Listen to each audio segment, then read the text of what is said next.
Hey, what's up, everybody? It's me, Sarah G, with the Smack, and I am back. Welcome to a new segment that we are doing on this podcast called Does My Marketing Stink? And I've got a brave volunteer, Chase Dapello. Hey, Chase. Hi, Sarah. Thanks for having me.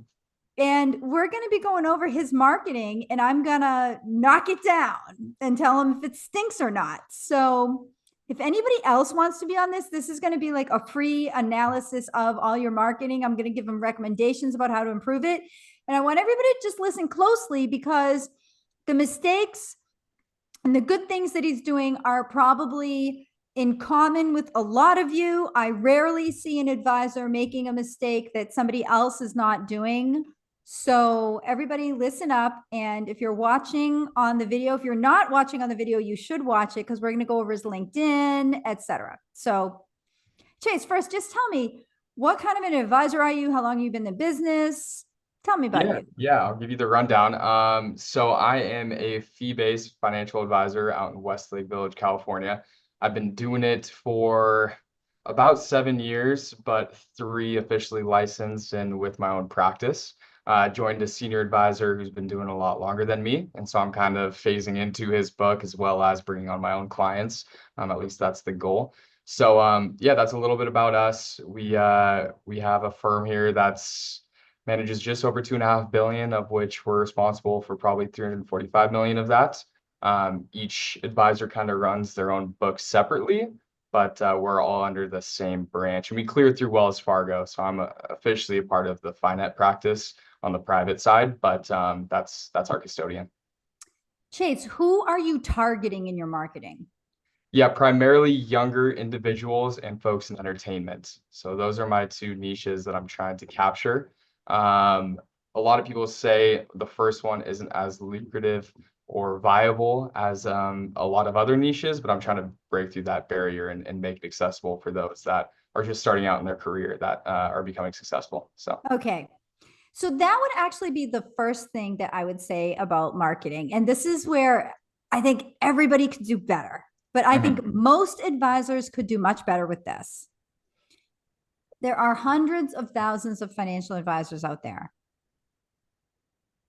If you have a niche, define the niche so precisely that when somebody hears you describe it, they'll know that's me. They may Got it. not want to be your client, but Mhm. it doesn't ring a bell with me. Well, because I'm not young anymore. I'd like to, I'm getting old, everybody.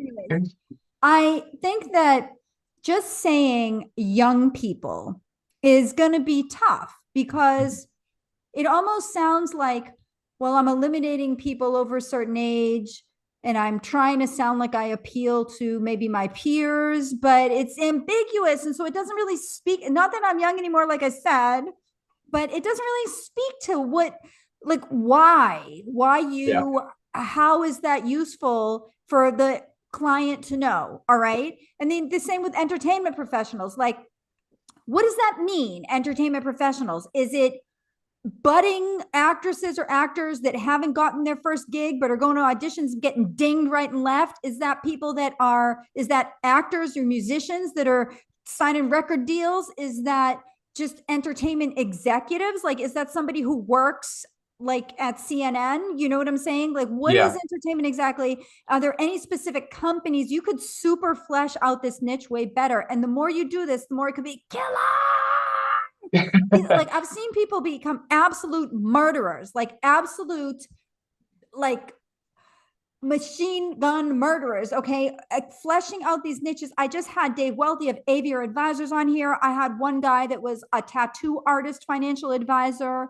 Um, so can you tell me more about the niche? Sorry to like beat you up right away, but I just have No, so no, no. much to This say is about this. this is this is a good thing. I need this. I need this. And really the problem I struggle with is I'm in a lot of networking groups and I have two CPAs that I work with very closely, and that's where most of the business comes from. So when I narrow down the niche and I'm very specific with it, I feel like it's a hindrance. And I think I'm probably wrong in that at some point. But for right now, if that is my niche, and when people ask me what I do and I say this is who I work with very specifically, then it limits, I think, who people can be if they're referred to me, which is not very helpful right now, at least in the starting stages, because I'm still early, very early in my career. Like if I had somewhat of an established business and I was comfortable with it, then I would say, okay, this is who I want to narrow down and really, really focus on. But it feels like my centers of influence and the networking groups I'm in, the more broader I can cast the net, more clients that will come in. Does that make sense, or am I off on that? Because you deal with it a lot more than I do. So And I hear it all day long. yeah, They're not going to yeah, like me if I go out there and say that I'm a financial advisor for dentists. What if yeah, I get a vet? yeah, All right. yeah, My first thing is I think that if they still like you and you have the skills that they need, that they will still actually hire you. got it. Okay. First of all. Yeah, But second of all, I think that if you're going to niche, I think you should go gung ho because I think that's the only way to do it. yeah, yeah, Otherwise, what you're going to do, Chase, is you're going to exclude the people that just hear that and say, well, I'm not young anymore, or, well, I'm not an entertainment professional. But then you're not going to have that magnetism. got it, You're got not it. going to have a magnetic appeal. You're not going to be so like, if you're going to niche, okay, if you're going to even say that, Hmm. then I want to see you like burrowing so far down in that niche that you're like at the bottom of the Atlantic Ocean. Okay. Got Like it. you're where like the fault line is and the earthquake line. Okay. Whatever. Like I want to Yeah. see you burrowed so far down that you don't even care. You don't even, it doesn't even cross your mind that you might be possibly losing business because this is how I've seen it work. Sorry Mhm. to be so passionate about this, everybody, but I can't resist it. But the way I've seen this work and work so well is when the person is like, I just don't care. I'm going to be the person. Like, Yeah, no yeah, one's going to, like, Dave Welty of Avior Advisors was on here and he was like, we know the benefits at Microsoft as well as the HR people. yeah, He yeah. was dubious that the HR people like knew that much more than him about the benefits of those employees, right? So it's like, if you have this attitude of I'm going to be the best person in the world, that people are going to seek me out because I'm better than the competition and it's just going to get around that I am. Yeah, yeah, Because I've been so intent, I've been so clear. What I'm saying is the word is I'm looking for is clarity. And in order for you to clearly be the preferred niche provider, you're going to have some serious work to do. yeah, That you should yeah. be looking at regulations impacting entertainment professionals. You should be looking at what's the average income within whatever tract of entertainment you're looking at. Let's say you're looking at, sorry to just impose this on you, but let's just suppose that you were going to look at film producers. Okay. Okay. Not the actors, but like film producers, right? So you would get to go out there. What professional organizations are they a part of? Do they have, I mean, it's unusual to think about film producers going to conferences, but what publications do they read? Where do they get their knowledge and information from? Yeah. What are the regulations impacting like movies, impacting whatever? Is entertainment in a secular decline because of the advent of social media? How is Mhm. entertainment changing? How does that then impact the wealth situation? Is it Got it. hard for a Yeah. film producer to actually be wealthy? What do they do to kind of, secure themselves from a cybersecurity perspective? All of these angles, like you should get so lucrative and inspired and just keep the ideas firing off as if you were this person. What does their life really look like? Yeah. Easier to do with a profession. Now, a lot of times people say, well, I don't want to, specify by a profession. Well, okay. I mean, like if someone's starting out and people, you're having difficulty getting clients, here's what I would tell you. Just go to the nearest company that has a pension plan or a 401k plan or stock options that you would know about. So like any kind of large Fortune 500 company or just any company near you that has a significant amount of employees where you could call on enough that you could make a practice out of it. Okay. Just find like one of those companies, maybe two, and be the person. Okay. But Yeah. some people might say, well, I don't really want to do that. I don't want to niche down that way. Specialize then. Devin Carroll is a social security specialist. He has a YouTube channel that's banging and he could all the time. Andy Panko started a Facebook group, Taxes in Retirement, and now has, I think, about 60,000 people in it because he originally was just talking about the tax implications of different decisions you make before or during retirement. Just Mhm. that little sliver of finance was what he focused on. And I've seen people really do well with that too. Got So it. it's, you know what I'm saying? You Yeah. can pick a silo or you could pick a certain skill that people at a certain stage of life could be needing. You know who else does it well is these divorce financial advisors. Mhm. So a lot of legal implications of being divorced, all kinds of like 401k, all kinds of implications of that too. And they know it so well. And there's, a certified divorce analyst designation, CDFA, there's all these kinds of things. So that's the one thing that I would say to anybody, especially some of the, I don't want to say younger, but like starting out advisors is specialize, specialize, specialize, and don't be afraid what people are going to say. Because if you even have time to be worried about that, or if that even is a concern that enters in your mind, listen to that. Because what your psyche is really telling you is, I don't feel like I'm the best. I don't feel like I'm going to be sought after. I don't feel like I'm going to be the most desirable person to the people that I want to serve in this area. And that's a good thing that you realize that because then you could fix it if you know that. Yeah, that's good advice. That's good Amen. advice. That's good So stuff. Chase, okay, so you are yeah, how many years in your career now? 5. Okay. What does a typical day look like for you in terms of sales and marketing?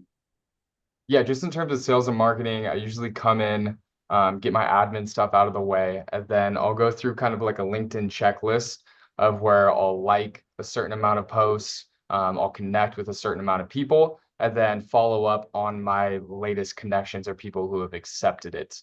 So that's a portion of my day. And then I touch on my shared book with my senior advisor, and it's usually the C and D clients that I'm calling on. And that's mostly just for internal growth and natural growth. So that's probably 5 to 10 calls a day where I'll check in with people and just periodically set up calls with them to go over their portfolio and whatnot. And then outside of that, really just finding out what other things I can do that day to meet, whether it's meeting new people or having some sort of dinner seminar. I try to do one thing a day that is different than my usual schedule that aids itself in either meeting people or direct marketing, whether that's like print marketing and working on that. So those are really the avenues right now. It's a lot of my time is spent up with dealing with the book that we already have. So that's honestly the reason for this call is to hear your thoughts on it. Yeah, okay, great. That's wonderful that you already have a book. Yeah. Well, it's yeah, somewhat. Somewhat, but okay, fine. Yeah, sorry, I Yeah. misspoke Yeah. there. But Chase, how are you in a natural way that is not an ick leveraging those existing clients to expand your social slash professional circle? Yeah, it's been difficult. But as of recent, I've been doing a lot of dinners, lunches, or seminars with those clients and saying, hey, invite people that you may think this is interesting for, bring them along and they can learn for free. And so that's kind of what I've been doing.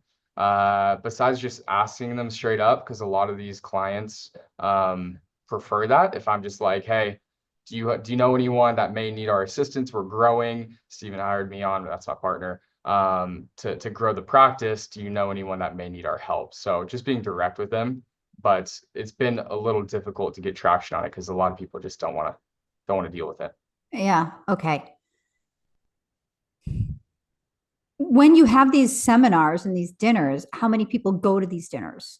I try to keep it around 10, including myself. So So you're sitting there at a table and there's 9 other people at the table. yeah, usually around that number approximately, give or take some.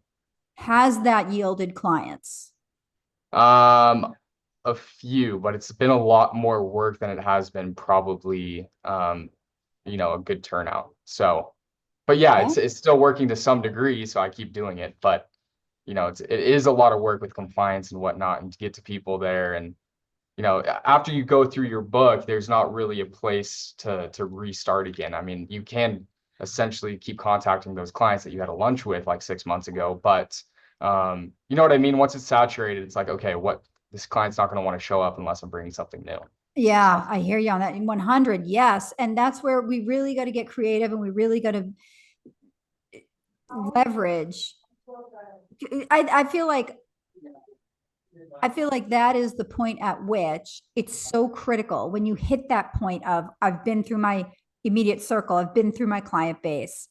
Then we have to get to the what I would just call like the second wave.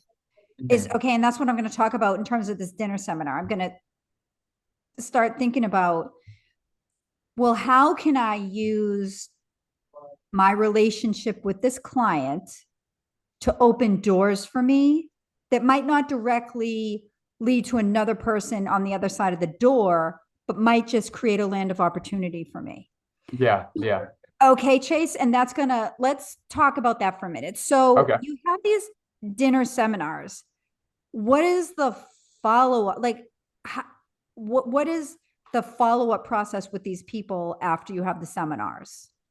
Yeah, so usually it's a phone call like a week or two later on giving feedback primarily for me. Like, how did you enjoy it? Is this something you'd be interested in doing it again? Did anything resonate with you that we should, address or talk about? And then usually I try to get a feeling on if they brought someone, how did they feel about it? And would they be comfortable with me reaching out to them? So those are typically the things, but I think it's hard. This is a hard, hard, hard way to go, Chase. And I'm going to tell you why. And I'm not criticizing you. I'm just saying that this is yeah. marketing can be so easy and then it can be so hard. This is hard Hmm. physically. Like this, excuse me, this is emotionally hard. Yeah, A, yeah, a social situation like this because the client feels like, well, I'd like to have my friend have a nice dinner and I'd like the friend to benefit from knowing Chase. And I trust Chase and I like Chase, but I also feel like I'm kind of leading him to believe that that person might become his client. And I don't know that. And I don't want to put my friend in that position. There's a lot of yeah. that guarding of that relationship. No matter how hard you try, it's going to be intrinsically set up like that. Hmm. It may be better to try something that would have you know these people, but not in such a hard calling kind of a way. Because inviting someone to a dinner seminar or having this seminar in a way, again, I'm not criticizing you here, but this is a masked sales call, is really what it is. Yeah, Even if you're educating them, it still is because it's so like they're right there, right? yeah. So I just would ask you, is there a way that you could have a like build some kind of a community with these folks that wouldn't be so here I am, I'm a financial advisor kind of a thing, and more kind of natural with needs or interests that they might have? Yeah, yeah. Can you give an example of like a community that I can build? Like, what do you mean by that? Like build a community? Okay, so if you work with entertainment professionals, Yep. why not find out some aspect of entertainment? What's a problem that an entertainment professional might have? Frequently lately we deal with a lot of writers and just the inconsistencies of income is huge. That's like the primary problem. Okay. I think you should come up with a really good, solid plan for how you help people with that, but not Hmm. just how you help people with that, how they would solve the problem. Got it. So I would get to know really intimately. I would interview some of these writers, whether they be Hmm. your clients or your clients' friends or whatever. And I would just be that person that instead of coming to them with a sales pitch, comes to them with the interest to be an advocate. And Got I it. realize that's that word advocate gets so misused. Like I saw on social media once someone's talking about that they're a crypto advocate. Like I have a special needs child. I am my son's advocate. Okay. Like Hmm. I don't know, we need crypto advocates. Like I don't know when somebody benefits financially so much from having somebody buy crypto that that person could actually be like advocacy is this Yeah, way, yeah, right? yeah. Anyways, but so it's a misused word, but I'm using it anyways. I would just say have an attitude of advocacy with these folks and don't just look at, and I take a longer term view. And I know that also is hard for people. Now you have the benefit that you have this nice arrangement where you're not out there, with the bow and arrow, hunting, eating what you kill, like so Hmm. many advisors are when they're in your position. You do have a little bit of a benefit of that there's this existing book structure that you're kind of couched in, right? So Yeah. that maybe might give you a little bit of a lead time to where you can incubate a little bit more, but I would incubate and advocate. I would start talking like to these people about, okay, so it like interview them, maybe write up the interviews even, because I don't think compliance is going to have that much of an issue where you're not sitting there talking about IULs and like, you know, skewness and volatility and like Markowitz efficient frontier. You're talking about, so are you part of the Writers Guild? What are the benefits like for that? How did you Yeah, get your yeah, first writing job? Like it's anecdotal and their compliance is not going to have as much of an issue with that. yeah, Okay. So yeah. I would start interviewing people and I would start just really understanding what does life look like for somebody? What's the career path?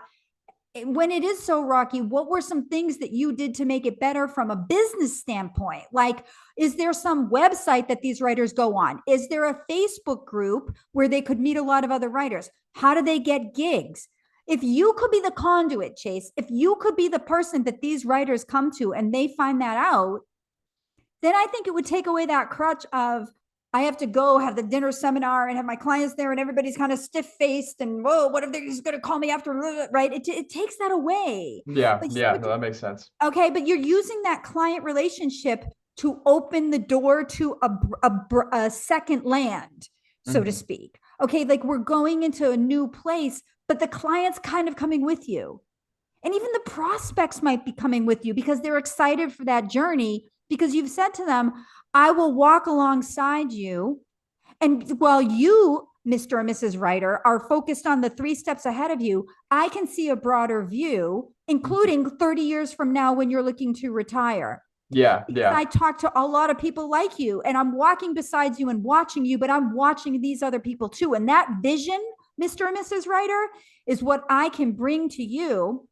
mhm, And it is essential for me to understand that because of the role that I play as the steward of your future wealth for the next 20 to 30 years. See, you have the benefit of one, not being under the time crunch of being at, oops, sorry, a wirehouse or an insurance agency where they're like, dude, you got to get 5 new clients every day or we're going to chop your head off. Okay. yeah, Like you're not like that. You have the benefit of this. So if you can possibly, as much as possible, have that 20 to 30-year view. I know it sounds like, who is this crazy woo woo woman here, right? But that would actually work the best because the client would say, he's not just looking to slap an IUL policy on me. He actually understands my life and my trajectory. And guess what? He sat down and mapped it out. Like, why don't you get a laminated career path of a financial, or excuse me, career path of an entertainment writer and through hills and valleys and so that, like, right, see what I'm saying? Like, yeah, yeah, yeah.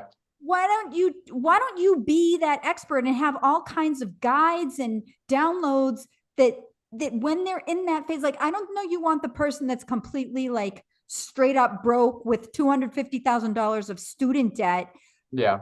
and can't, it doesn't have the initiative and drive. Actually, like more so than the actual financial position that they're in. I would look for those who have this mindset of, are they good networkers? Are they successful at their job? Are they even good writers anyways? Do they have Yeah. a drive and an ambition? Like, so I would refine that niche to be even more like, I work with driven entertainment driven script writers who are looking to create a life of financial prosperity and like and qualify it, right? Like maybe not the writer that's just out of college and hasn't even secured his or her first writing gig, but I would have it so specific, Chase. I would say I would, the types of people I work with are the writers who have generally been writing for at least 2 or 3 years and have been able to gross as revenue or income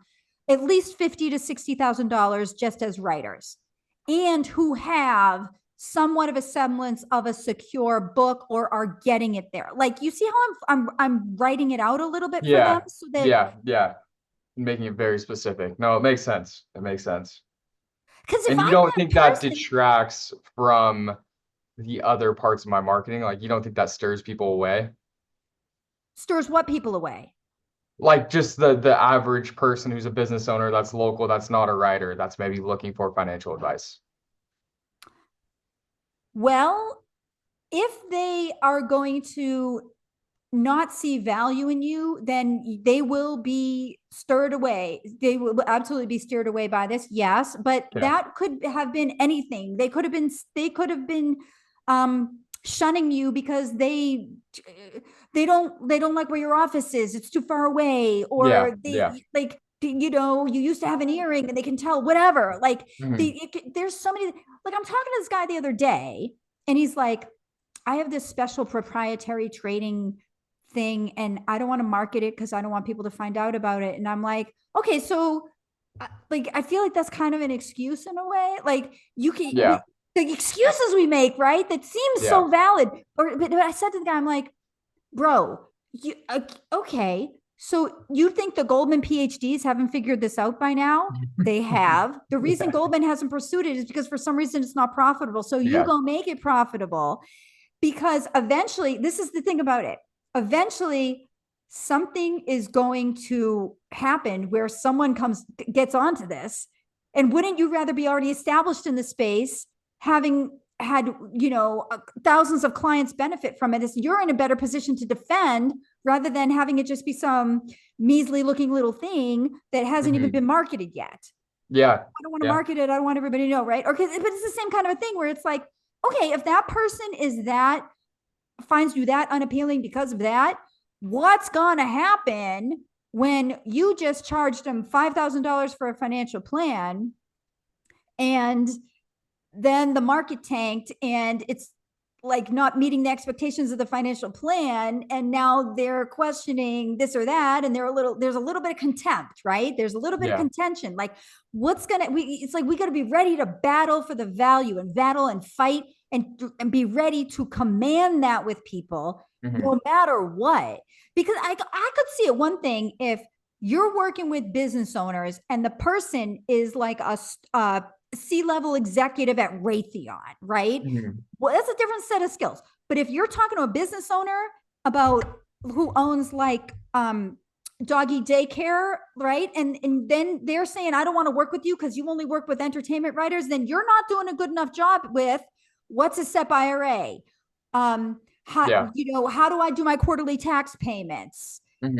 Like, they're not in love with you. They're not in love with, I loved his laminated guide to dealing with the IRS, or what if I get audited, his seminar he had. They're not seeing you as the bright shining star. They're like, man, he was okay. That would be okay. Like, you understand, and that kind of a weak value proposition is not going to hold up. And it's not just going to hold up in sales. It's not even going to hold up in your practice. Yeah. Yeah. It's the tough truth. Well, that's why, I mean, I see it every day. And that's why we're on this show today, because I feel like there's so many people in this position, right? And so Hmm. I'm glad we're actually talking about it. That's what I would do. In terms of the strategy, all that. Now, every time I say this, I get on my newsletter, I get people that are like unsubscribing. And they're like, they send, when you know how you have that unsubscribe on your newsletter, for everyone who has a newsletter, you could see who unsubscribed. And then they send Hmm. like, sometimes people can send comments in, and people are like, every time I broach the topic I'm about to broach, okay, I get these comments back on the unsubscribes, and they're like, I am no longer interested in this because you said that. Or like, I thought this was the newsletter for me, but it's not. Or like something like that. This is lousy advice, whatever. Every time I say this, people get so mad. I think they get mad. I think they get like screen punching mad when I say this. Hmm. It's this idea: marketing is nice. Blogging is nice. LinkedIn posts are nice, but it can take a while to get traction. And even if you do have traction, you may have to actually cold call. Yeah. But there are so many different ways that you could cold call now that it doesn't have to be a truly cold call. Like I wrote my daily. If you're not on my daily, can you please go to my website and subscribe to my newsletter so you get my Yeah. daily email? Okay. Yep. Because I talked about it today. You're on my daily, right, I Chase? think I am. I think I am. Ooh, okay. Make sure it's not going to spam because I'm publishing these are gems, right? I mean, I Yeah. guess I'm opinionated to some of the writer here, but like gems. Okay. Anyways, the other day I was writing about this. Some person wrote in and said, because I take a question a day and I answer it in my daily. Somebody wrote in and said, I am getting dinged because I'm going to these businesses on a walk-in and the gatekeeper keeps telling me, just send an email.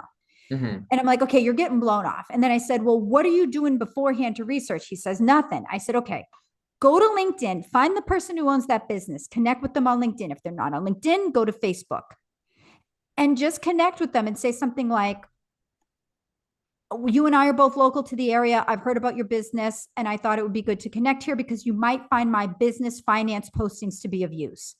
Now, you Mm-hmm. actually are going to have to post something in the feed about that. Even if they don't accept the connection request or they haven't yet, still the fact that you did that Mm-hmm. will increase visibility with them. Yeah. But Yeah. moreover, it allows you to research them. People get so Yeah. caught up on social media as like this whole glamour thing. Like I'm going to be the next, like I'm going to be like the president of the United States, right? It's like, stop with that idea. Just use social media as a way to learn people, learn about what other people are doing. Like what people miss about LinkedIn, they miss about Facebook, what they miss about Instagram. These are like some of the best spy tools in the world. Okay, less so on LinkedIn because on LinkedIn, like you can't post about like the guns and the gun. I'm a Republican or what. Like you can't post about anything of that stuff. I'm not saying I am, by the way. I'm just saying like you can't really post about that stuff on LinkedIn. Some people still do, but a lot of people are very conservative because they don't want their boss or their clients getting mad at them over it. Okay, but people post that stuff on Facebook all day long. Yeah. True.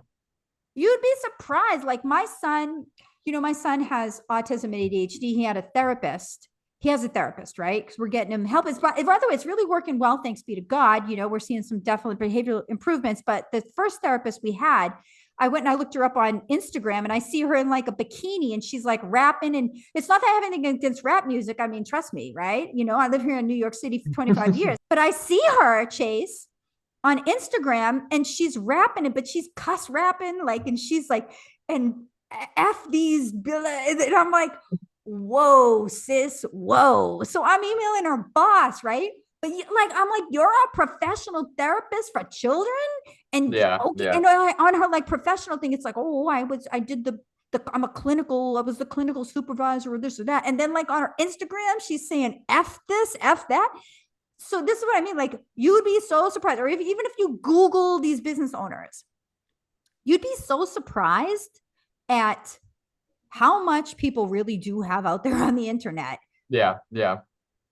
that you can find out about like their pets, their preferences, like do they ride motorcycles, just anything. And I mean, why not just know something before you cold call the person? Oh, well, I can't do that. I don't have enough time. That's because you're doing this. You're trying to cold call like 500 people at the same time. Yeah. Yeah. Get like a focus list of 20 of them. And I know I sound like a sales trainer. Oh, you're such a sales trainer. I don't want to call on my friend. I'm not saying go call on all your friends and family. I'm saying get out of that, right? Mm-hmm. But when you cold call, don't make it cold, make it semi-warm in the sense that you're going to have something to say to the person. And the other thing is don't treat whatever gatekeeper, if you do cold call somebody, don't treat the gatekeeper like your employee. Because especially at a small business, the person who answers the phone is probably pretty close with the business owner. Yeah. Yeah. Or there's a lot of times their receptionist or their secretary, their admin person, I guess is where we have to use now. But a lot of times, the admin if you make a good enough case with the admin may want to help you. Yeah, So, and I can speak on experience of that just because I was the gatekeeper here as an intern before I got hired. And like the people that I let in, the wholesalers that I let in were just super nice to me. It wasn't that their product or anything was necessarily better. It's just there were people that treated me like lesser, and then there were people that treated me very well. And the ones that treated me very well, I'm like, oh, okay, this is a nice person. I can introduce them or connect them to whoever they're trying to connect with. So I can attest to what you're saying, that you have to treat them well. But that's everyone. Treat everyone well. But especially if you're trying to get into the business owner's office, like that's a great way to do it. well, yes, and Chase, I love that. Like treat whoever it is like a person, but treat them as a valuable source of information. Like Mhm. you should, when you call the business owner or when you go to then the receptionist is there, just be like, I was researching the company and I know that there's a lot of folks here that um let's like whatever, like are maybe living in the local area. And I know that taxes have just gone up in the local area. So I wanted to come in and do uh, a seminar about how to do tax planning if you know, live in XYZ county or whatever. And just ask the gatekeeper, be like, have you had anybody ever come in here and say anything like that? The person's gonna be like, no, and be like, oh, okay, so what do you know, you as someone who knows the business owner really well, what do you think would have more luck or a higher success rate of me proposing to them? Yeah, yeah. Like don't just treat them like they're some like a child. Like Mhm. treat them like they're like value them for the intelligence and the experience that they have and the knowledge they have of the business and how it works. Yeah, yeah. That's smart. Or you could be like, what do you could be like, what do you think is the or yeah, sorry, or I mean the other thing is this approach that's wrong, this sales mindset that people do like being mean to or just like treating the gatekeeper of like an employee. Guess what? People do it also to reporters. They do it to conference organizers. Okay. Like when a reporter contacts me, I act like I work for that person. Or when I'm pitching a story to a reporter, I act like I work for that person. I don't act like they work for me. Yeah, yeah. So I'll say something like, I was reading your recent articles and I noticed that you neglected to mention this. Just as a heads up, here's somebody who's I'll mention somebody else before I mention myself, just to show them that I actually care and I'm not just here to like take over their beat and like have them feature me all the time. I'll be like, you know who was really good at talking about that? This person. Maybe you should follow them on Twitter. Here's their Twitter handle. Got it. Like I act like they hired me to help them with their Yeah, beat, right? yeah. Or like with conferences, people do this all the time too. Like, oh, mean conference organizer. I mean, do you know what a high risk thing it is to run a conference? And I just say this because I wouldn't say I had this huge conference, but I had my own kind of event last year. The Immersion 2025, by the way, is in March for all you flat fee advice only and hourly planners. Anyways, if you haven't signed up for that yet, check it out. Anyways, I have so many people that now this conference I have in March that I had actually last March too, having another one, is about flat fee advice only, which means planning, no investments, or hourly financial advice. And I've got insurance agents pitching to me, hey, Sarah, I need to come speak. I want to come speak to your people at this event. Oh, really? First of all, have you ever been to any of my flat fee meetups? No. Do you know what advice only is? No. I mean, I got wholesalers. Like I got people coming in here pitching that they want to talk about mutual funds at my event.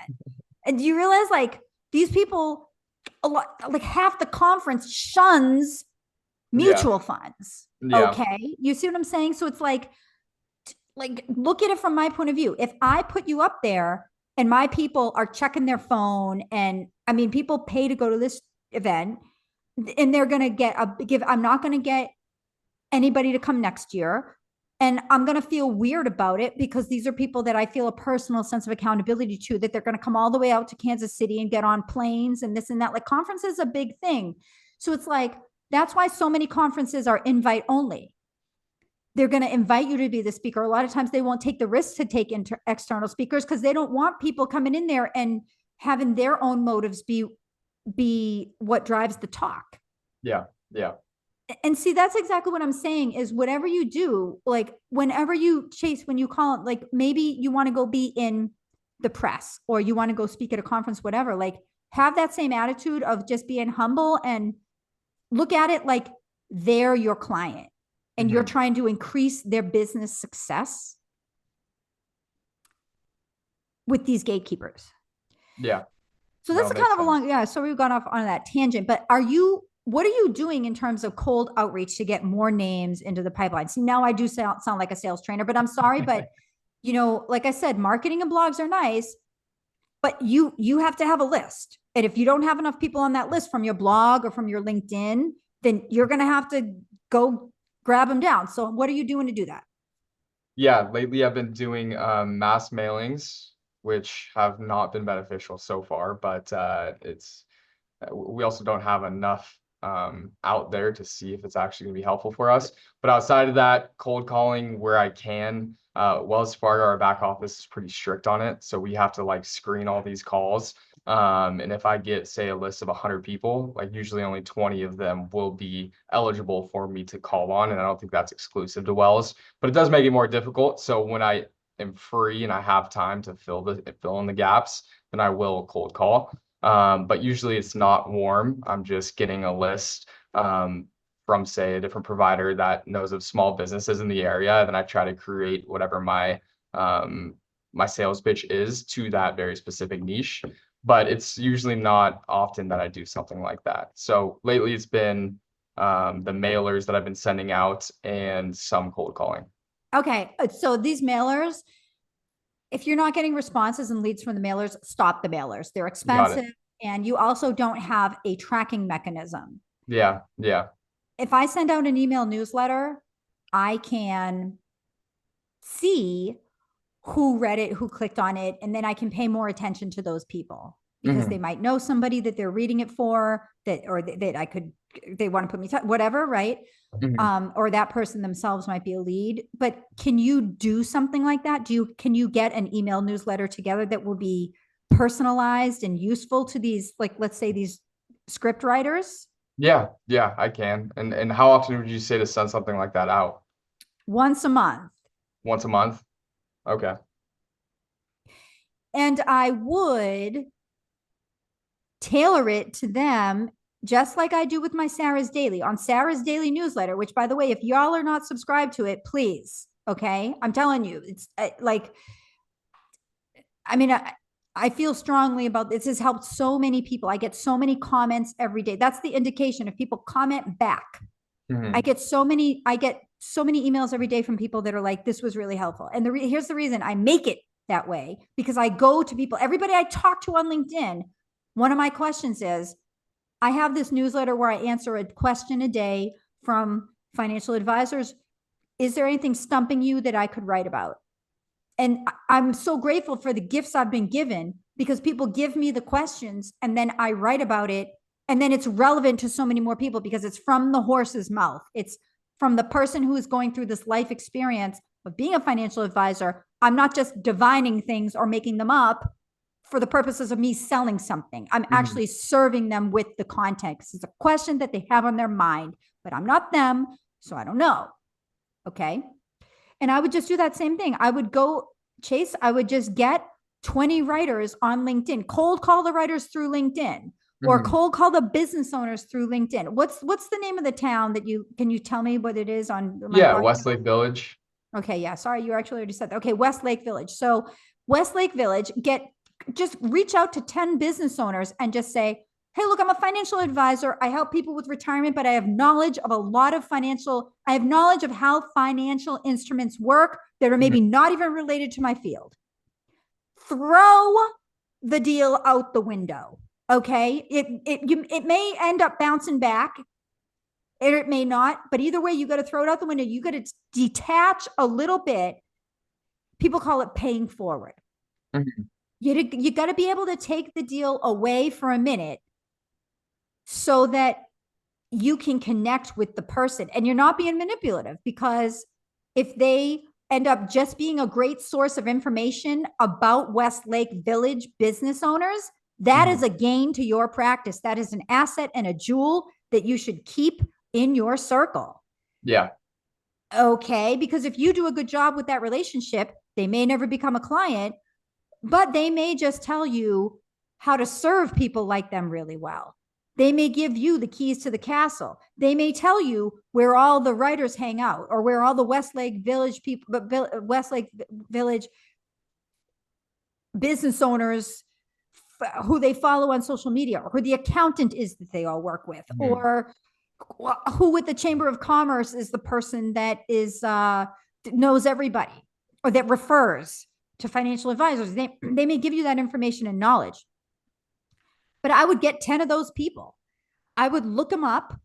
Usually a business that you have at least some kind of a common affiliation with. And again, that's where those clients are so useful for creating that second land. Mhm. Okay. That you go to your clients and just say, the clients that you really trust and that you like, and say, hey, look, I'm looking to start this business newsletter for Westlake Village business owners. You're a Westlake Village business owner. Whose business would you say I should go talk to just to gain information and knowledge about what life is like for you, Yeah. Yeah. and to get questions? And then Yeah. publish the newsletter and ask your clients to send it to their friends, and ask this circle that you're creating, this little community. This is the idea of being the community with you in the center as an advocate and in the position of serving those people. Oh, well, that's too much work for free and I have a quota.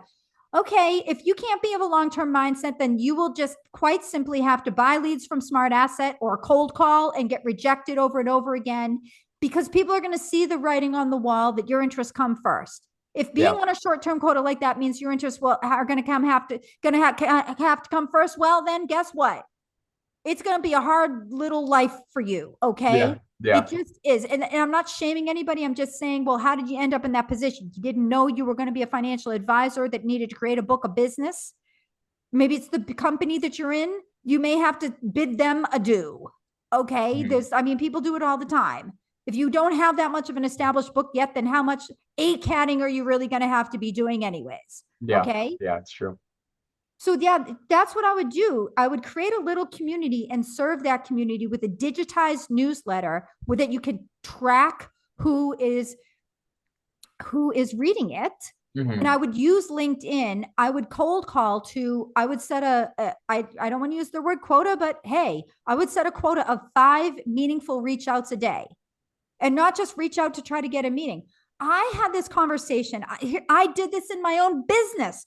I said to Mhm. myself, I want to work with RIA firms of a certain level. And so I found like 10 RIA firms, the bigger ones, and I just found some advisors that work at those places. And then I reached out to him, and this is what I said to the dude. I connected with them.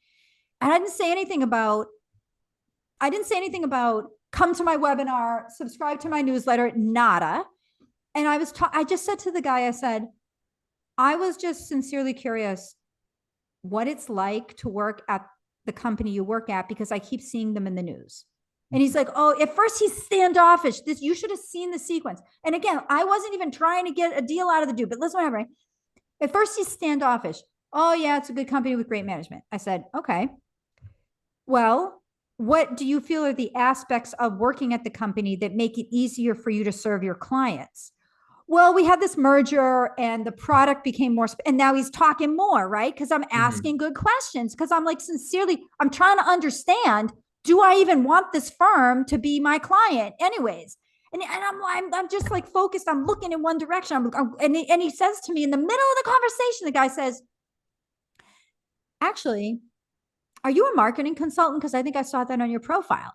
He's bringing it up, not me. And I'm like, yeah, I am. And he's like, oh, well, do you help with blogs? And I'm like, honestly, didn't even try. Mhm. But you understand, I'm trying to be an advocate. Like I'm trying to Yeah. just, Yeah. It'll come naturally. because they're going to know what you do, Chase. Like they're going to see your postings, and they're going to see that you have financial advisor in your title. Like, for goodness sake, you know, every time you message somebody over LinkedIn Messenger, the title is right there, Mhm. Mhm. Yeah. right? It makes sense. It makes sense. So like just be so voraciously hungry to be like understanding, to be the top advocate for business owners in your area and connect with enough of them and just have conversations like that. So hey, I'm a financial advisor. I wouldn't say this over LinkedIn Messenger. That should be in the about section. We Mhm. can look at your LinkedIn if you have like 10 more minutes. Do you have 10 Yeah, more yeah, yeah, minutes? let's do it. Let's do it.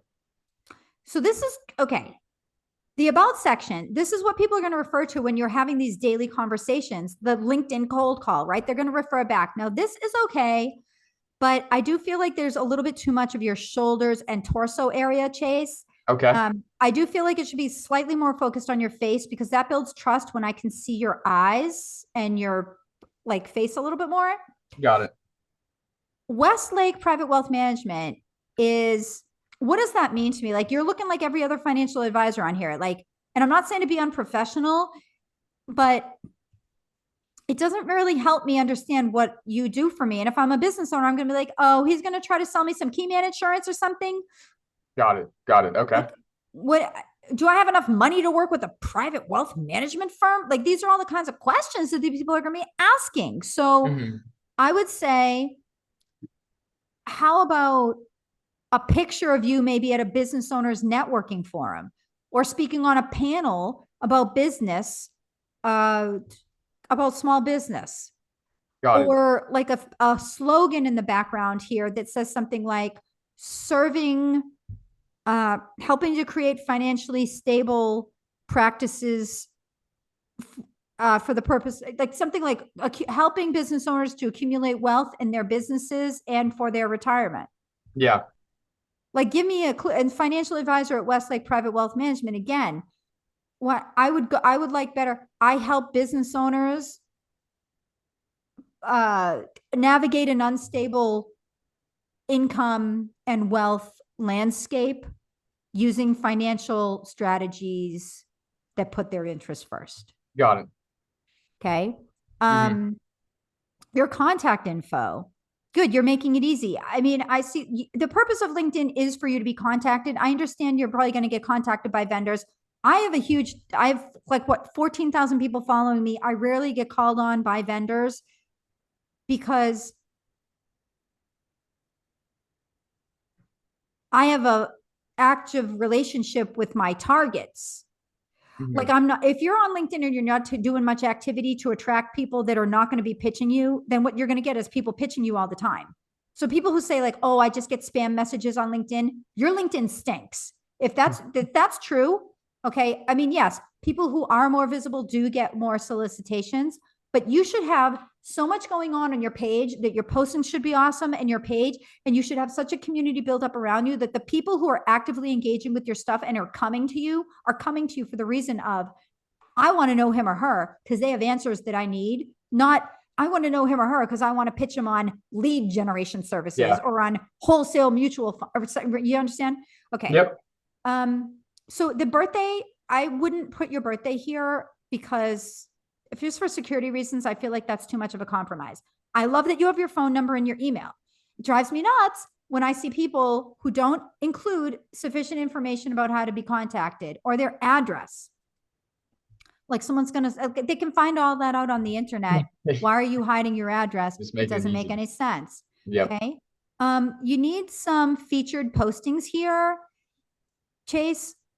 Um, there's a way you can designate. I'll show you on mine, Hmm.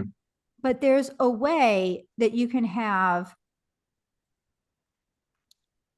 your postings come up. Like my featured is set up a meeting with me or refer to my sign up for my newsletter.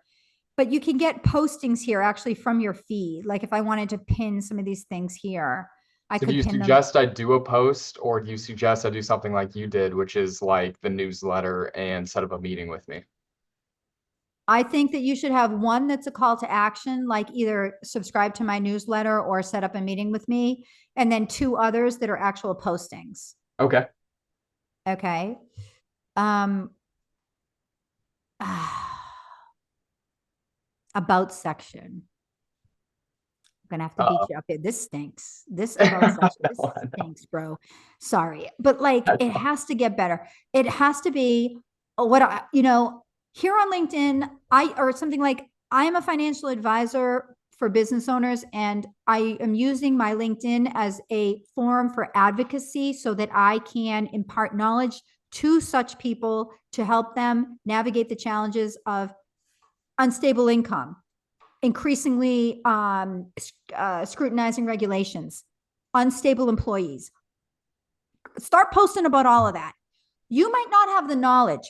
Why not get an employment lawyer that you find in one of your to do one of your cold calls to?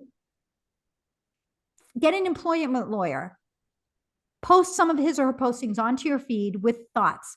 For those of you that are struggling with to grasp the idea of what if I have to lay somebody off, so and so has outlined the 10-step process for laying somebody off in a way that makes it less likely for litigation to happen. Serve the people with your content. Got it. Mm-hmm. Okay. You don't have to be the expert. That's what your network is for, and that will just help you to build this network and build these relationships. Got it. Okay. So this about section has to get better. Here's, you've got some postings. I mean, notice, yeah, I mean, you went to a Rotary Club thing. That's great. One thing that I would encourage everybody to do is, like, these 11 people, did you connect with everybody who commented or liked? Yeah, absolutely. Okay, good. So you're a good follower upper. It drives me nuts too when people go through all the hard work of creating like a really good posting, and then people are commenting or have liked it, and then they don't at least send them a note and say something like, not, hey, I'm a Wells Fargo financial advisor, can we get coffee? But say something like, thanks for liking my posting. Yeah, it's just something simple and pleasant. Etiquette, though, right? That's LinkedIn etiquette. They liked your posting, obviously, because it struck a chord with them. So say thank you. And maybe in the future, right? Long term, again, should be keeping spreadsheets. Anybody that acknowledges you, anybody who asks you to connect, everybody who likes a posting, anybody who comments, anybody who shares, any of those people should be on a spreadsheet, and you could code it. All right. And keep track of it and go back to those people and over again with an attitude of service. Hey, I was wondering, have my posts in the feed be useful, or is there something else I should be commenting on here that would be useful to you in your role as a benefits specialist for small businesses in my area? Or, hey, thanks for liking my post 3 months ago. I noticed that you're posting about ways to reduce fees for businesses that collect payments via Venmo. Would you mind if I shared this with my feed, or do you have anything to add to the posting that you'd like me to mention when I share it to my feed? Yeah. Service. It's serving everybody. You're serving the person, the Venmo person. You're serving your network, the business owners. It's genius. It's a strategy. And thank you so much for being brave enough, Chase, to come here and to talk with me about it today. So I think we're going to wrap here. So a few things that all of you can do if you want to improve your marketing, specifically your LinkedIn. I would summarize this podcast. Chase, let me know if I left anything off. The first thing that I talked with Chase about was having that really focused niche. That was in the beginning of the podcast. Go back and review that. I also talked about the way to leverage your client connections so that you can build that, what I call the second land or the second wave, okay, of people who are like your client, maybe possibly connected to your client in some way, but not having to like invite them to the dinner seminar and hope and pray that they give you the chance to give them the follow-up phone call, okay? Because that's tenuous at best. And so there's a lot of money and a lot of time and not worth it. The other thing I talked about was having an attitude of service and being an advocate. And for a long time, we talked about how to be an advocate that has solutions for a certain group of people and who actively approaches people, isn't afraid to approach people on a consistent basis and build up that pipeline, but does it in a way that will be welcome to them because you are approaching with an attitude of service that shows that you have done the homework, because you have, and who is open to serving the community that you're building on LinkedIn or however else you build it. Yeah. Yeah. This was great. Chase, Thank you thank you so for being much. here. I mean, just a huge shout out to you to going through all this with me in an hour. I really appreciate it. I know I might not have been the perfect individual to interview today because I am still at the beginning stages of where I'm growing, but I couldn't thank you enough. So I appreciate it. Chase, thank you so much. It's so nice of you to say. So, Yeah. everybody, if you ever want to work with me, just let me know. Everybody, I am a marketing consultant. Send me a message. There are a variety of different ways I help people. And if you want to have your marketing stuff analyzed on does my marketing stink, let me know, send me a message, and we could do that too. It'll be fun. So thanks again, Chase, and everybody. I will see you in the next one.